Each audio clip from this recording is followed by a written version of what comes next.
But I'm gonna tell y'all guys something, man. So let's get this clear right now, so y'all know going forward, because I don't want to never talk about this again.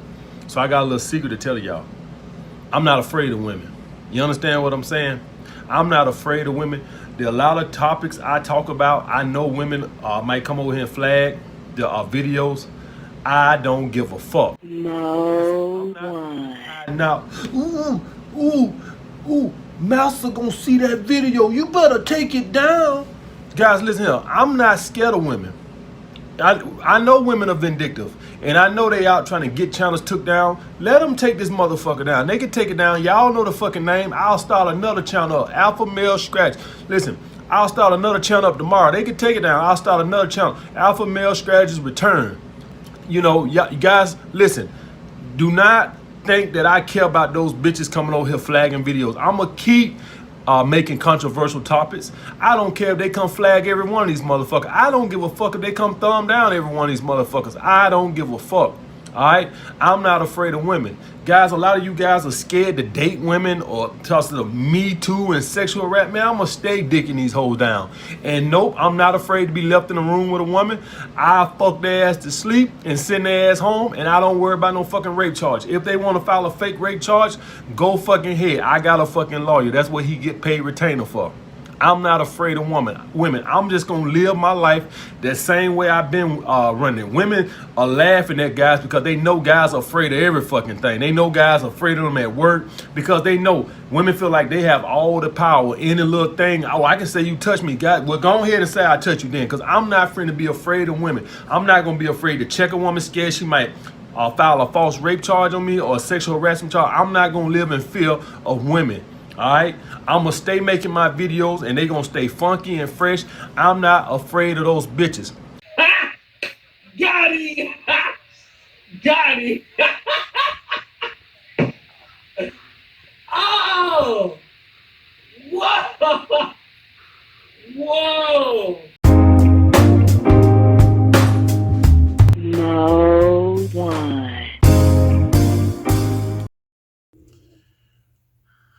What's up, fellas?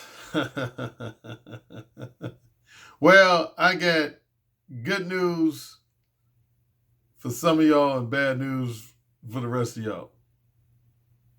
Good news and bad news. Now, as you know, I've been doing this kind of ongoing series highlighting the feud, or if you want to call it the beef, between Feliciano T. Collins, aka his popular pseudonym, Alpha Male Strategies, and myself. Some of our beef is just purely philosophical. Some of it is purely philosophical. Some of it is related to how he goes about doing business. And the third component would be his recent attempts to engage in what's known as revisionist history. Revisionist history. So that you can say those are the three components of our beef. Yeah, part of it is just purely philosophical. We have different ways of looking at how to deal with women. That's probably the least contentious component of our beef, is the philosophical aspect of our beef.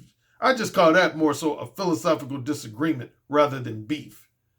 Then the second component of our feud with each other is the fact that he has frequently borrowed and more so stolen a lot of talking points and material from my books. I would say most specifically my book, The Possibility of Sex, without giving me proper credit attribution for it. And then the third component is simply how in recent weeks and recent months, AMS is engaged in what's known as revisionist history, which simply means that he's pretty much, in many ways, tried to separate the 2020 version of AMS from the 2018 and early 2019 version of AMS. And speaking of 2018, that video clip you saw at the beginning of this video podcast is actually from February of 2018. He recorded that video just under 2.5 years ago. Yeah, that was roughly about a month and a half after he first announced that he was becoming a dating coach. Yeah, he did that video in February of 2018. I'm going to be honest with you, man. I'm surprised that video is still up. I really am. I'm surprised that video is still up, considering that he's trying to now separate himself from his past. I'm surprised he left that video up. But why is that video clip at the beginning of this video important? Why is it important? I'm going to get to that in a second. But I was going to say that here's the good news and the bad news. The bad news for the people who've been watching my recent videos and they enjoy me discussing my ongoing feud with AMS, the bad news is 95 to 99% chance this is going to be my last video concerning that for a while. I don't know if I'd say forever, but for a while. This is probably going to be my last video concerning that. The good news for those who have been irritated by me repeatedly discussing my ongoing feud with AMS is for the same reason. It's going to be good news to you because, yeah, this is going to be probably, again, 95, 99% chance this is going to be my last video discussing him for a while. Unless somebody brings something to my attention that needs to be discussed. But other than that, yeah, this is going to be my last video for at least the next few weeks or next few months talking about him. But I had to talk about him at least one more time in relation to some feedback I got on my very last video podcast where I discussed my current collaboration with the date rape activist and advocate Katie Costner. Katie Costner, who's considered the nation's #1 leading date rape and sexual assault prevention activist and advocate. Yeah, I got some. Well, here's the interesting thing. Speaking of feedback, I did receive some feedback from, in regard to that last video on Sunday, 2 days ago. But interesting enough, I did not receive as much negative or critical feedback as I was anticipating. I would say literally probably 95% of my feedback I received from my last video was all positive. Yeah, people agree with me. Here was an interesting thing.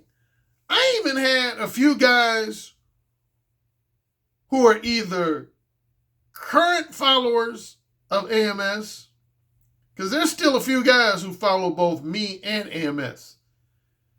And I had a few guys from that category, guys who follow both me and him, that didn't have any disagreements of anything I said. Matter of fact, they was basically like, damn, Alan, of all your videos where you would criticize AMS, this might have been your best one, man. This might have been your best one. Because they was like, damn, dude, you like really did him in on this one. The stuff you highlighted. Man, hold on a second. Something's going on my computer.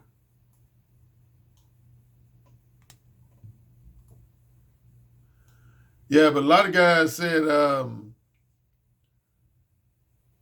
now I did have a handful of guys. I had not even a handful. I had I think 3 guys that tried to challenge me on a couple of things I said in the last video on Sunday. Yeah, I had about 3 guys that wrote me and tried to challenge me. The main thing aspect of Sunday's video that I got challenged on, they said, Alan, I'm paraphrasing their words, but basically all three of them in one way or another said, Alan, I have problems with the fact that you said that AMS was charged with date rape, and then you summed it up by saying facts. You said facts. And they said that's not true. You cannot say it's a fact that he was charged with date rape or sexual assault by those two women from that blog site in New York. That's not fact. So that was wrong for you to say at the end, to say facts, because it's not a fact that those women reported him to the police and the police charged him with date rape or sexual assault. Well, to clarify, I never said that he was charged by the police. I never said that he was charged by the police. So I don't know where you guys got that from. Yeah, I don't know where you guys got that from. Yeah, I never said he was charged by the police. By the police. Or I don't even think I said that those two women from that blog site reported him to the police. I never said that. So y'all see, I did a video recently where I said some people read what they want to read, see what they want to see, and hear what they want to hear. I never said that. I never said any one of those two things. I never said that the two women from that blog site, it was 5 women who commented on his behavior on that New York City blog site. And this is what I said. I said 2 of those 5 women said that he exhibited very physically aggressive sexual behavior. Very physically aggressive sexual behavior.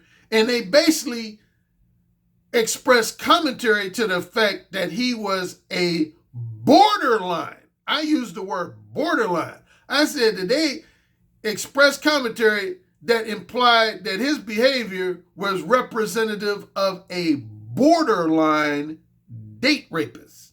A borderline date rapist. That is what I said. That is what I said.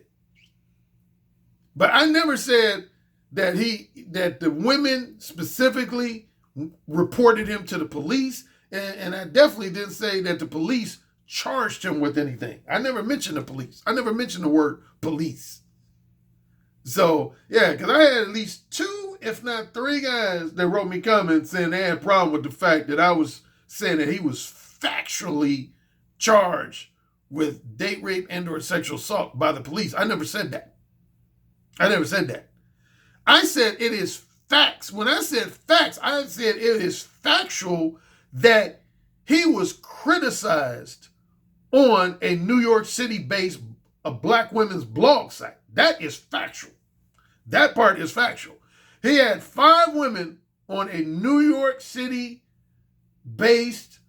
black women's blog site that all wrote disparaging comments about him.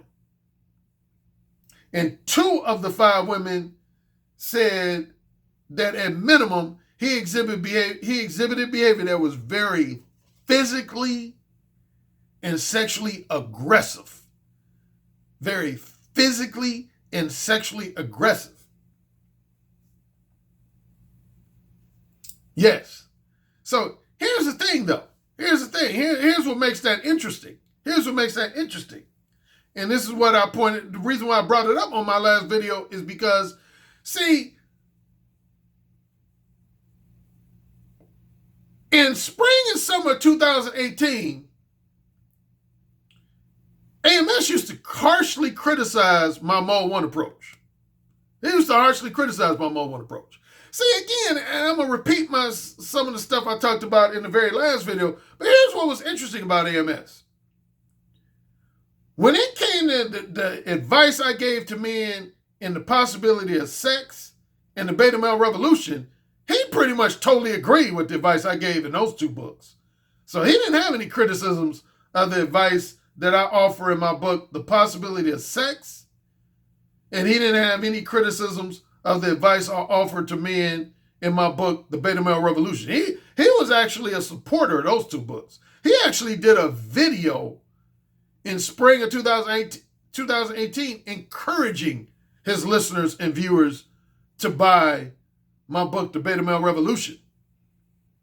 And I've heard from some of his followers that at times in spring and summer 2018, he used to encourage them to also buy my book, The Possibility of Sex, which again, that's the book he's ripped off of me the most.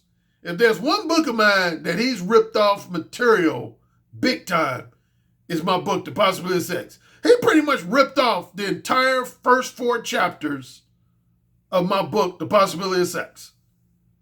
Yep, he's repeated and regurgitated and essentially verbally plagiarized the first 4 chapters of my book, The Possibility of Sex, in a number of his videos in 2018.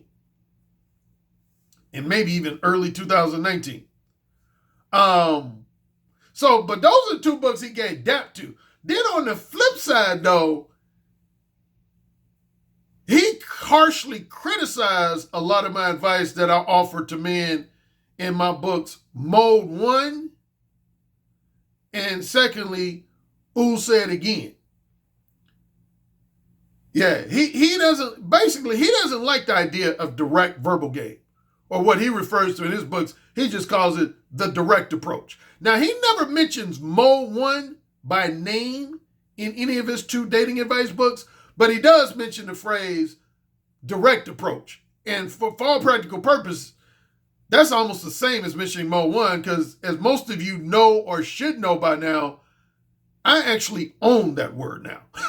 I own that phrase now. Yeah, I've mentioned it on a couple videos. I trademarked that phrase. Now, it cost me some money. It cost me over $2,000 to do it. And I had to wait like a year and a half before it was approved. But yeah, next to owning the words Mode 1, I trademarked Mode 1, and more specifically, Mode 1 dating coaching, I've trademarked. And in the last few months, I actually trademarked the phrase direct approach dating and direct approach dating coaching. Direct approach dating and direct approach dating coaching. That means no other dating coach can use the phrase direct approach dating or direct approach dating coaching.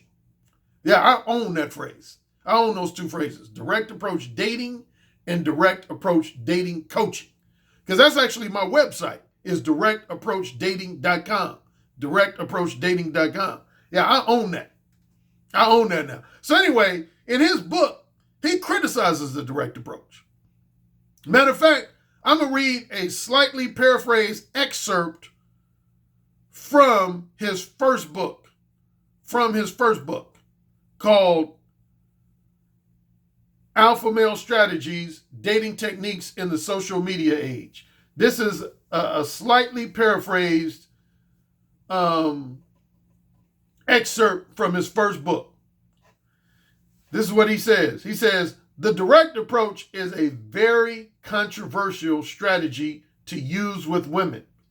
The main reason why I consider this to be a controversial strategy is because we are living in the Me Too movement era.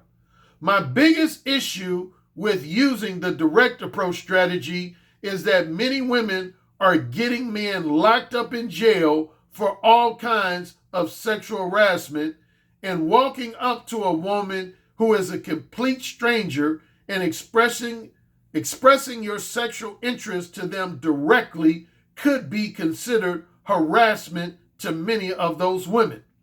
The advantage of the direct approach is that you will spend virtually no money on a woman, which is true. That's very true. I agree with that assessment. And you will give them absolutely no access to your non-sexual attention and companionship. I also agree with that. When you use the direct approach with women, you are basically letting them know right from the start that all you want from them is a strictly sexual relationship only. That's not 100% true. And I pointed that out before. My Mode 1 approach is not solely and specifically for the pursuit of short-term, non-monogamous casual sex. You can use Mode 1 for long-term monogamous sex, long-term non-monogamous sex, short-term monogamous sex, or short-term non-monogamous sex. So I disagree with that statement he has in his book. He's implying that Mode 1 is only relevant and effective for the pursuit of episodes of short-term non-monogamous sex. And that, again, that's not 100% true. He continues, the woman can either agree to that or reject you and keep it moving.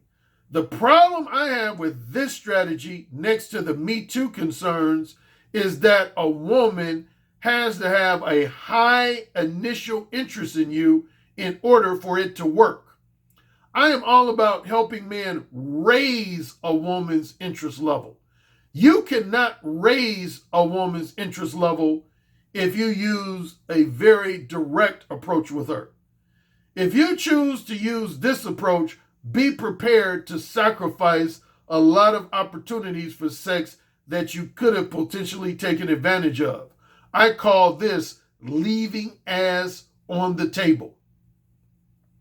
So that was AMS comments about the use of the direct approach, which is essentially the same as the Mode 1 approach with women. Yeah. So he's always had three criticisms of Mode 1. Starting with January and February of 2018, AMS has always had three criticisms of Mode 1. I remember the first time I remember him expressing it is that the first criticism I remember AMS had of my Mode 1 approach is he said it puts too much emphasis on honesty, morals, values, and ethics.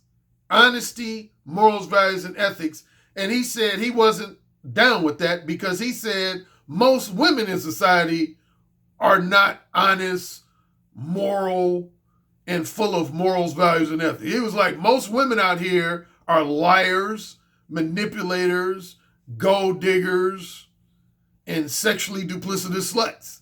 So he was like, his basic attitude was, why should I go out of my way to be honest with women when they don't break their necks to be honest with us men? So that was number one. Then secondly, he said, my Mode 1 advice and my verbal seduction and erotic dirty talk advice was outdated in the 21st century. He said it was outdated because he said it would put men in a position to be accused of sexual harassment either both in the workplace or outside of the workplace. And he said, if you get accused of it in the workplace, he said it's going to end up in you losing your job. And he said, if you get accused of sexual harassment outside of the workplace, it could potentially end up with you going to jail. And then finally was the thing I read in the excerpt, his third and final major criticism of Mode 1, he said, Mode 1 causes you to leave too much pussy on the table. That's what he basically said. He said it leaves pussy on the table. Because his attitude is, if you let a woman know too quickly and too straightforwardly that all you want is casual sex, then those women that would have potentially had sex with you if they thought you were open to entering into a long-term, emotionally profound, romantic relationship with them, those women are going to quickly reject you, which is true. I don't disagree with that. If I meet a woman named Michelle, and my interest is short-term, non-monogamous sex, and her interest is long-term, emotionally profound, strictly monogamous sex, and I let her know that I just want short-term, non-monogamous sex, then of course Michelle is going to reject me.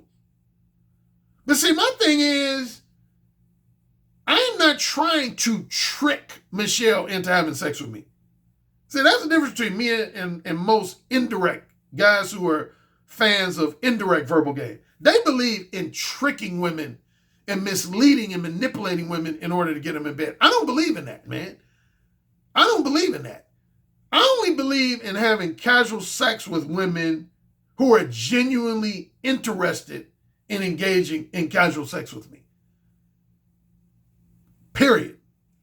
I only believe in having casual sex with women who know that that's my interest and that's what they're down for. I don't believe in tricking a woman or misleading and manipulating a woman into engaging in one or more episodes of short-term, non-monogamous casual sex with me. I don't believe in that.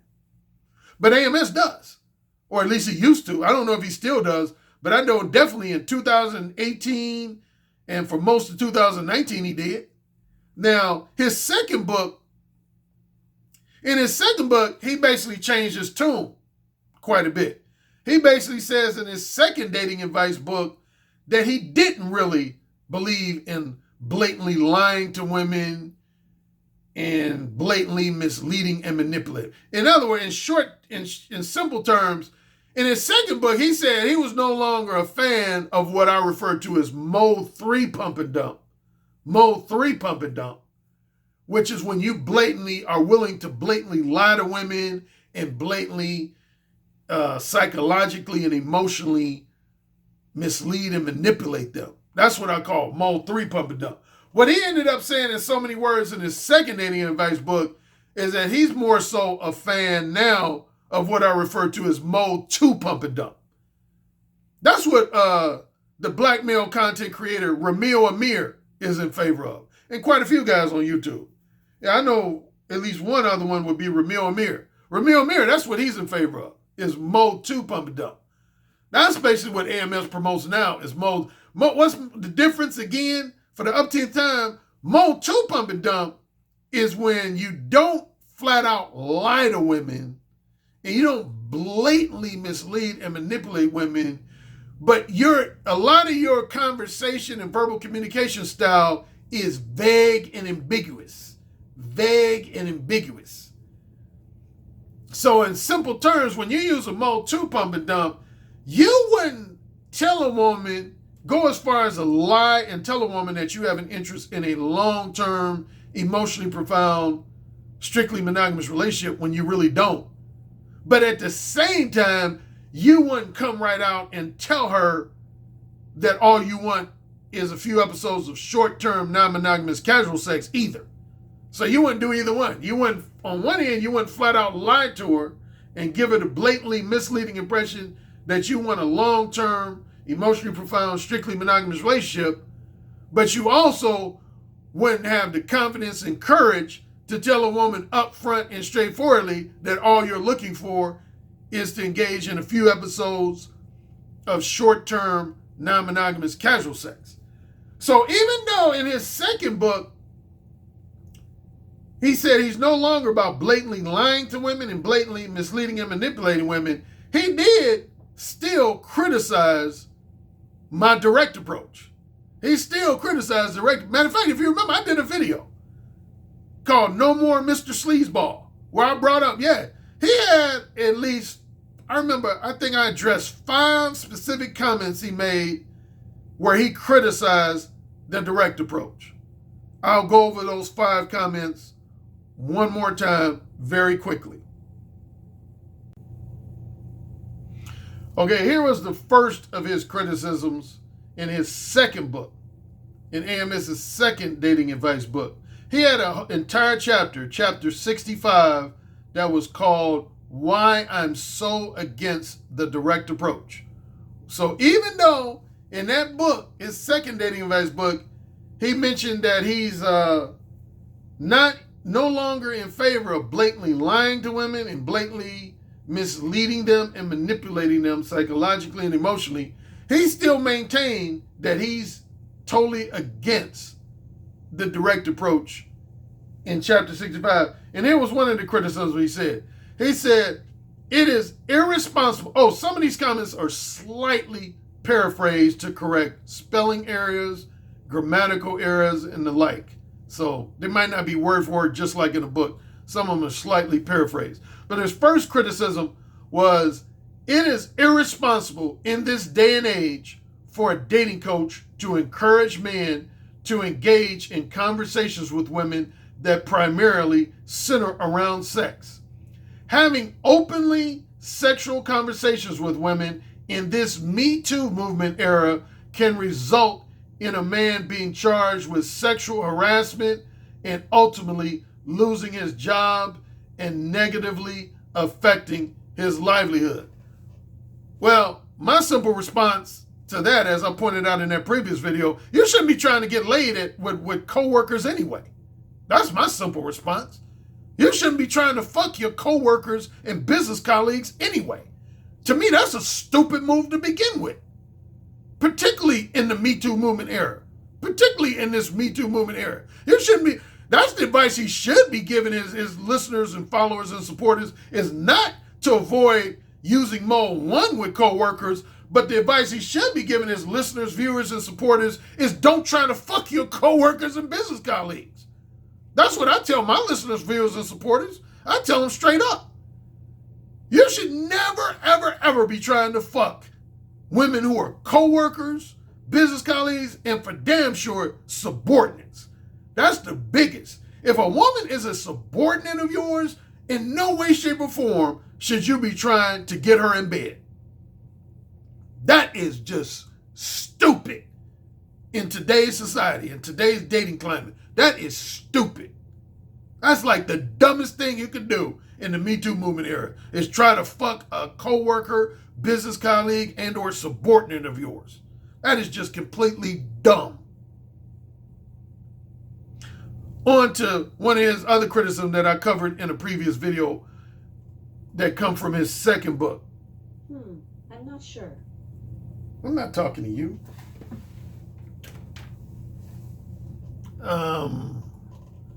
Okay, yeah, his second criticism, he said, the only women that a direct approach works on is women who immediately see you as a sexually desirable alpha male, and women who develop a high interest in having sex with you from the time they first meet you.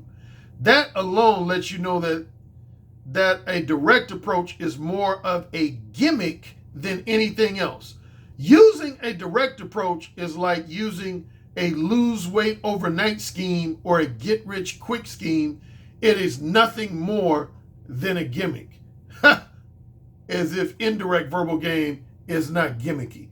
Then he had another criticism against the direct approach in his second dating advice book.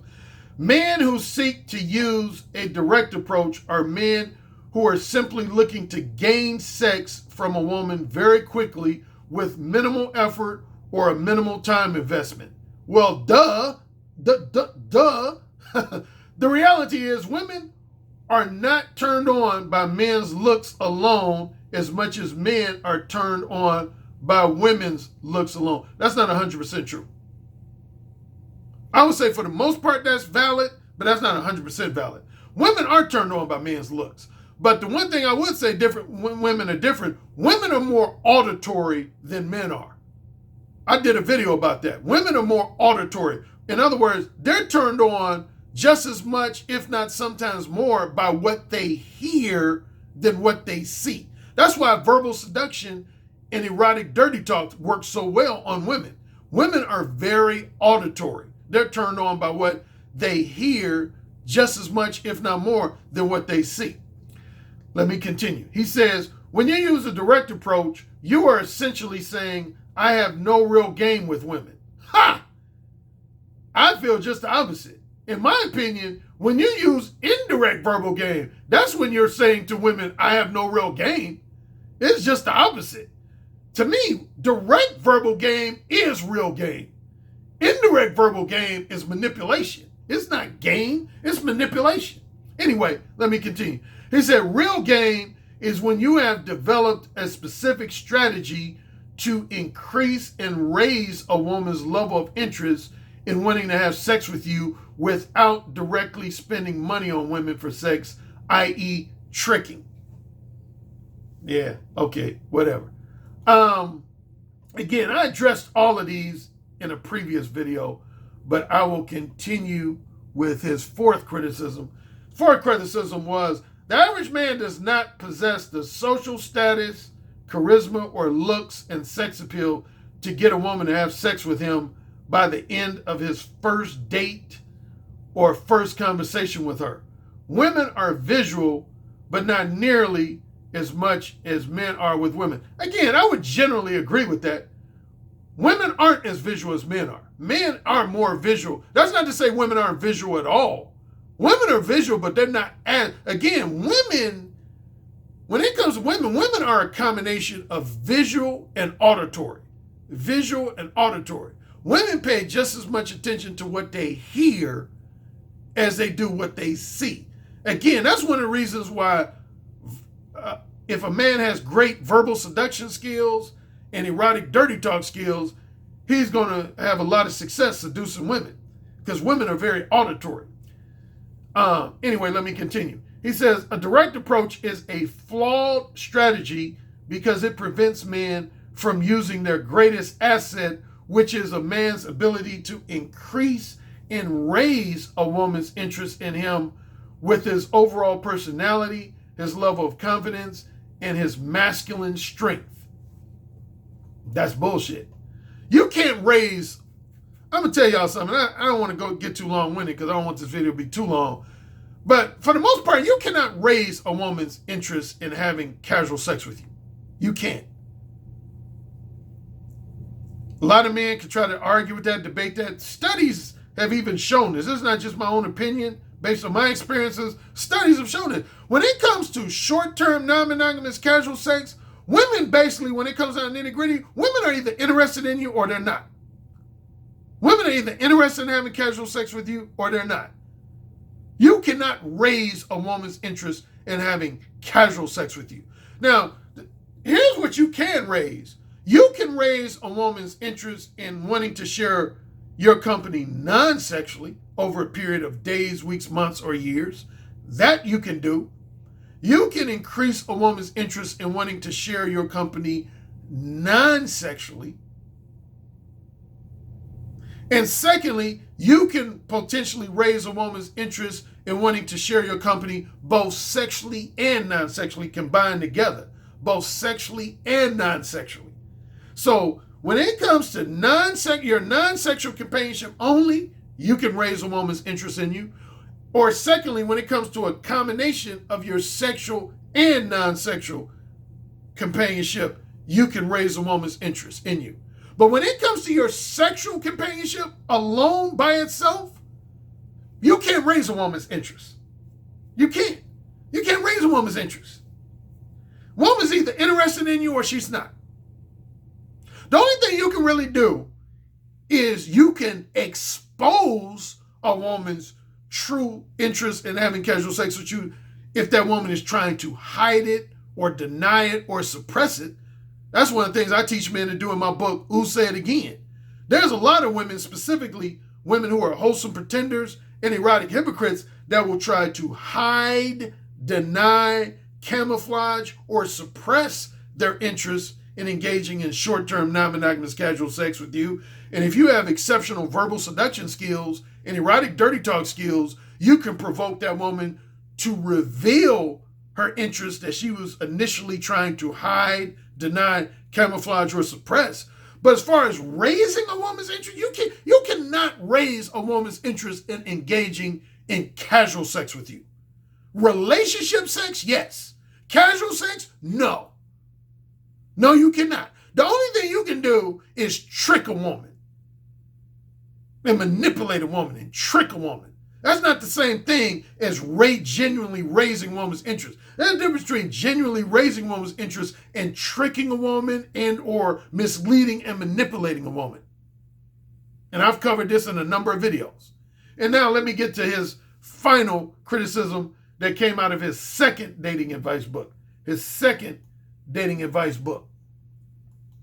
He said, look, I understand that using a direct approach is useful in preventing a woman from manipulating you and taking advantage of your financial generosity and non-sexual time and attention. He got that phrase from me.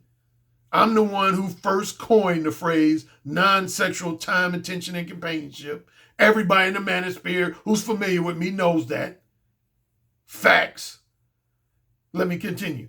But in most normal situations, a man has to trade his non-sexual time and attention for a woman's sexual time and attention unless a man is paying a woman for sex, i.e. tricking. Personally, I don't really respect men who have to resort to tricking to get sex. If you remember, the very first major disagreement I ever had with Alpha Male Strategy, this was before he announced that he was a dating coach. When he used to comment in my comment section in fall of 2017, I think it was in October of 2017, we had a disagreement in my comment section. We had a disagreement in my comment section about his fifth criticism. Yeah, that was the first time I remember having a major disagreement with him. Is he came in my comment section because I was doing a video and I basically said that I never go on dates with women when my interest is short-term, non-monogamous casual sex. I said I never take women. I said I don't even take women out on one date if my interest is short-term, non-monogamous casual sex. And Alpha Strategy came in my comment and said, he's basically like, Alan, that's bullshit. He was like, you gotta give a woman access, some degree of access to your non-sexual time, attention, companionship if you want to have casual sex with her. You can't totally deny her access to your non. And I said, I do. I said, I don't take no woman out on dates. And he was basically like, you gotta take a woman out on at least like 2 or 3 dates. Unless a woman's just butt ugly or she's like some kind of super promiscuous slut. That's what he basically said. He said, unless a woman's either ugly or just a super promiscuous slut, he was like, you got to take a woman out on at least 2 or 3 dates if you want to have casual sex. I said, dude, I never take women out on dates. And I ain't been in no bed. I ain't been in no bed with no woman that was butt ugly, number one. And most of the women I've had casual sex with were not super promiscuous slut types. They were not. So that was bullshit. But anyway, that was the first disagreement we had in the comment section of my channel. But anyway, here's the thing though, man. Here's the final thing, and this is where I wrap up. Here's what I find interesting about your boy. And again, man, I pointed out, man, the dude is very contradictory. He's very contradictory. Now go back to the video clip, the video excerpt I used from his video from February 2018. I'll play it one more time. I'm not afraid of women. Guys, a lot of you guys are scared to date women or toss to the Me Too and sexual rap. Man, I'm going to stay dicking these hoes down. And nope, I'm not afraid to be left in a room with a woman. I fuck their ass to sleep and send their ass home, and I don't worry about no fucking rape charge. If they want to file a fake rape charge, go fucking ahead. I got a fucking lawyer. That's what he get paid retainer for. I'm not afraid of women. I'm just going to live my life the same way I've been running. Women are laughing at guys because they know guys are afraid of every fucking thing. They know guys are afraid of them at work because they know women feel like they have all the power. Any little thing, oh, I can say you touch me. God, well, go ahead and say I touch you then, because I'm not afraid to be afraid of women. I'm not going to be afraid to check a woman scared she might file a false rape charge on me or a sexual harassment charge. I'm not going to live in fear of women. All right, I'm gonna stay making my videos and they gonna stay funky and fresh. I'm not afraid of those bitches. Ha! Got it! Ha! Got it! Oh! Whoa! Whoa! Okay, did you hear what he said? Did you hear what he said? See, this is what I find interesting about him. He's so kind. See, when it comes to being verbally bold and direct with women and sexually provocative and sexually explicit with women, here's where he seems to be concerned with the negative effects of the Me Too movement. When it comes to being verbally bold and upfront and straightforwardly honest with women about your sexual desires, interests, and intentions, and using sexually provocative and sexually explicit language, he seems to be very concerned with the potential consequences and repercussions of being accused of sexual harassment or sexual assault and just the overall negative effects of the Me Too movement era.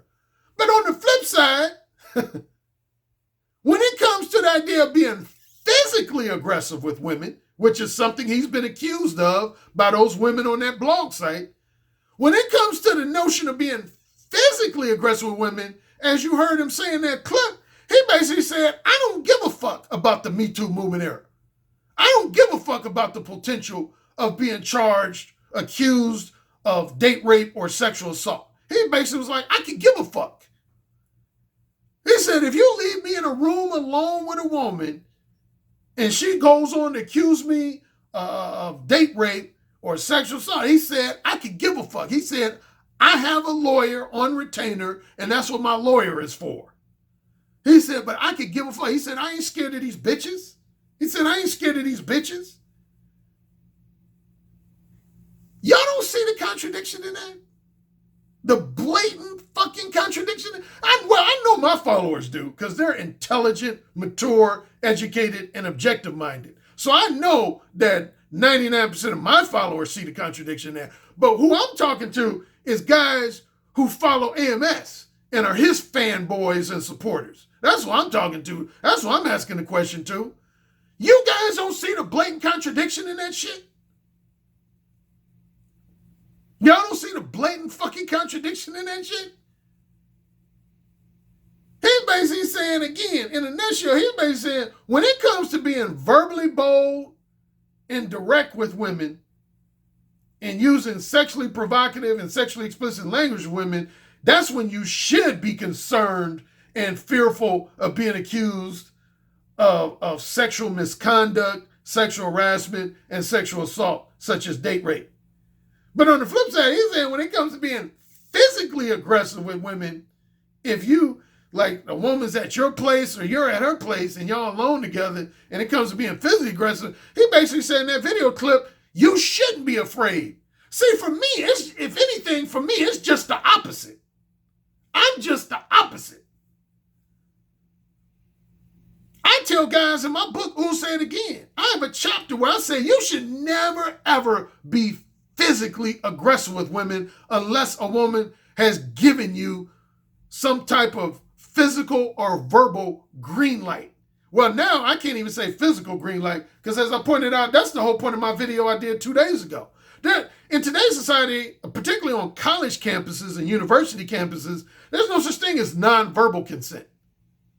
There's no such thing as nonverbal consent. Nonverbal consent don't mean shit now. You got to get verbal consent. And that's what I say in my book, who said again, man, you should never be physically aggressive with a woman until she's giving you verbal consent. But when it comes to being verbally bold and verbally direct with women and using sexually provocative and sexually explicit language, then that's when I feel like shit. I'm going to roll the dice and take my chance. It ain't against the law to tell a woman you want to fuck her. Plain and simple. It ain't against the law to let a woman know you want to fuck her. I dare, if there is, show me the law. I can't speak for other countries, so let me make that clear. I'm not speaking for all countries, because it might be against the law in certain countries. I'm talking about the United States. It ain't no law against letting a woman know that you want to engage in one or more episodes of sex with her in general, and specifically one or more episodes of short-term, non-monogamous casual sex. That ain't against the law. And again, as far as doing it with coworkers, you shouldn't be trying to fuck your coworker anyway. If you're doing that, you're stupid. Plain and simple. You're stupid. Get it, got it, good. ARC speaks. ARC drops mic. The godfather of direct verbal game. The king of verbal seduction and kinky erotic dirty talk. I'm done shredding AMS to pieces. I'm done intellectually shredding him to pieces, at least for now.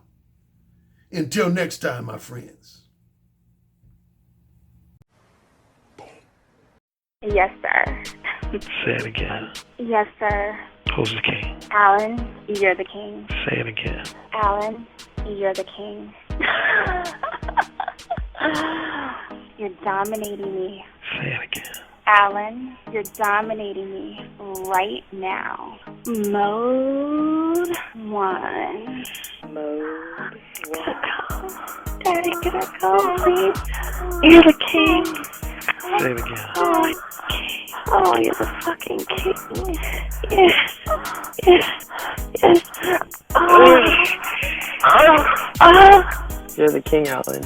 AKA the king of verbal seduction. You know, it's the tone of your voice, how seductive your intonations are, the vibrations that you could just reach out over the phone lines and stroke a woman's breast just by the sound of your voice, how you could make her pussy so wet just by the sound of your voice. That's actually very hot. So you said my show was what? I said your show is powerful.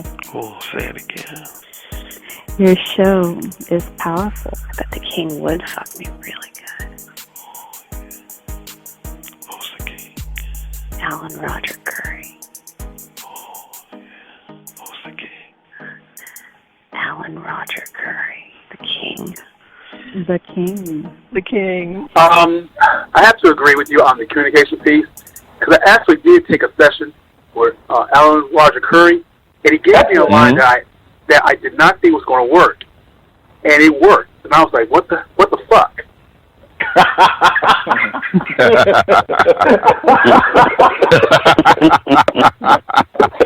Oh my God. Man, he's the master. He's the master of the verbal seduction. He got that communication piece down pat. It really worked. Yeah. It just simply worked, and I just didn't think it was going to work at all. Some guys have natural handles. Some guys have a better natural shot, but you can always improve your shot. And sex is damn sure something you can fucking learn. Look, dude, you want to learn how to talk better? I'm hiring Alan Roger Currie to get my dirty talk game on, because it's always been something I want to get better at. Verbal seduction, man. I'm like, clearly, this guy's the Michael Jordan of seduction. Like, come on now.